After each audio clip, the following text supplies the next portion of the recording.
Good morning. We're still expounding on Acts 2:42. They continually devoting themselves to prayer. Many years ago, someone asked my youth pastor, how long should a person pray?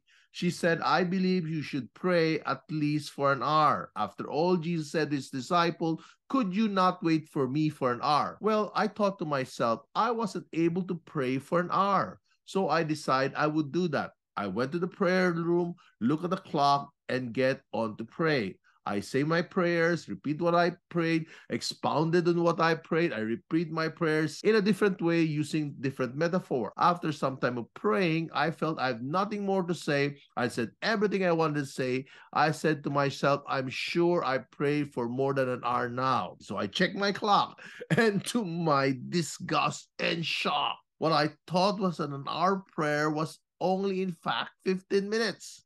Imagine 15 minutes. I have nothing more to say. How can I endure another 45 minutes? This is the problem when we make one room of prayer for everyone. You have to understand prayer is a personal thing. What works for one person may not work for another. And when a person could do long prayer, it does not necessarily mean that they are more spiritual.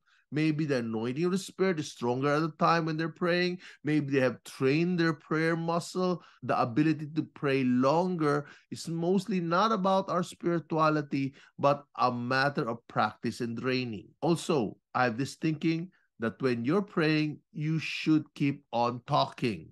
I heard an evangelist who, whenever we would break his talking during prayer, he would get convicted and ask God for forgiveness. This put a lot of shame to already challenging practice of prayer. Even in the best relationship, say a couple is madly in love with each other, they still run out of words and they still get distracted. Sometimes a conversation can even get outright boring. Friends may enjoy each other's company without saying anything to each other. Even so, our time with God. In this passage, we see a group of people addicted to prayer. Also, there's something about corporate prayer that we motivate each other to pray longer and more fervently. The book of Acts did not describe how the apostle prayed.